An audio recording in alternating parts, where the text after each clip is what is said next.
Baik, assalamualaikum warahmatullahi wabarakatuh.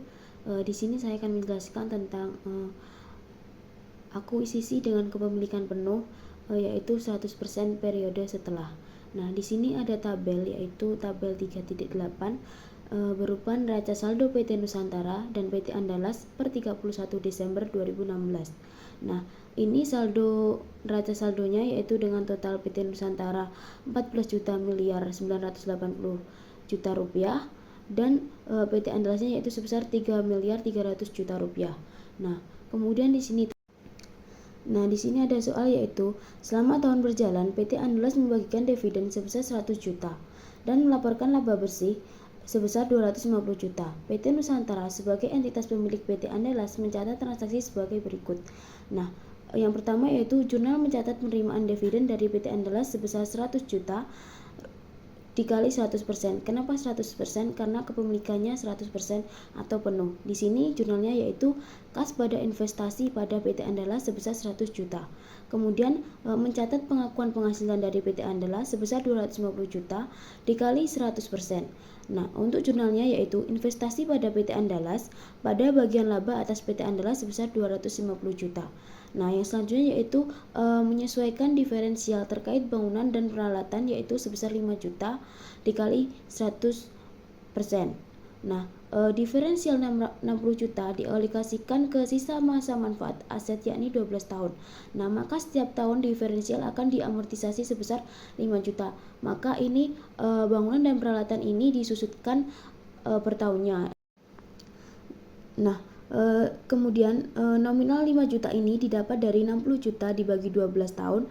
Maka di sini jurnalnya yaitu investasi pada PT Andalas pada bagian laba atas PT Andalas sebesar 5 juta.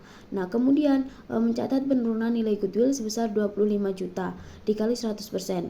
Jurnalnya yaitu investasi pada PT Andalas pada bagian laba atas PT Andalas. Dari hasil evaluasi menunjukkan hasil nilai wajar PT Andalas lebih rendah 25 juta dari nilai tercatat saat ini.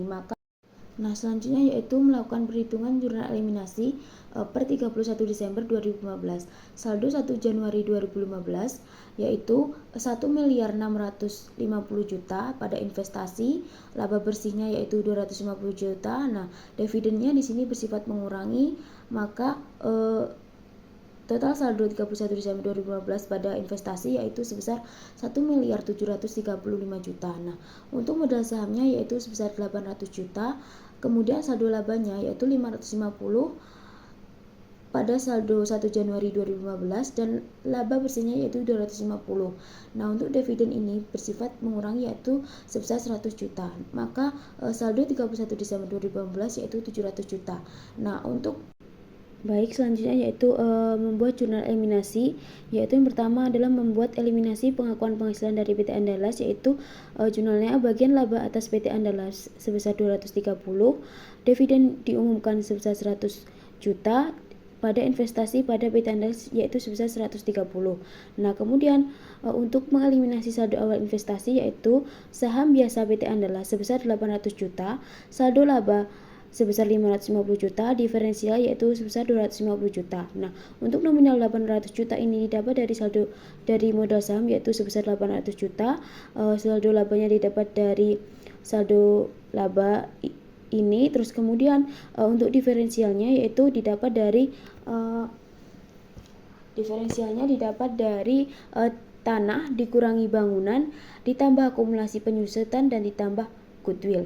Kemudian hasilnya yaitu 255 juta rupiah. Nah, untuk investasi pada PT Andalas yaitu sebesar 1 miliar 605 ini didapat dari saldo 1 Januari 2015. Nah, kemudian untuk mengeliminasi pengalokasian diferensial yaitu tanah 210, goodwill 100 juta, akumulasi penyusutan dan peralatan adalah 5 juta. Ini didapat dari tanah, bangunan, dan goodwill.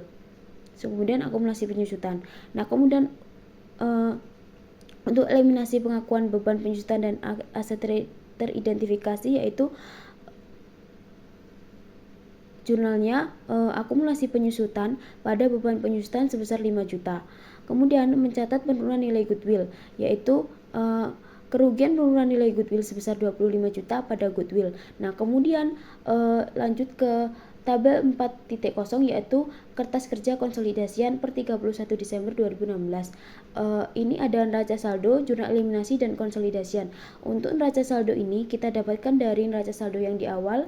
Kemudian untuk jurnal eliminasi yaitu kita memasukkan jurnal-jurnal eliminasi yang di atas itu kita masukkan ke dalam jurnal eliminasi kertas konsolidasian sesuai dengan nominal debit atau kreditnya. Kemudian jika sudah dimasukkan semua, maka kita jumlahkan, kemudian kita masukkan ke dalam konsolidasian. Nah, maka didapatkan bahwa jumlah jurnal eliminasi yaitu sebesar 2.180.000.000 dan konsolidasiannya yaitu sebesar 9.030.000.000. Nah, kemudian setelah membuat konsolidasian, membuat kertas kerja konsolidasian, kita membuat laporan posisi keuangan konsolidasian PT Nusantara dan entitas anak.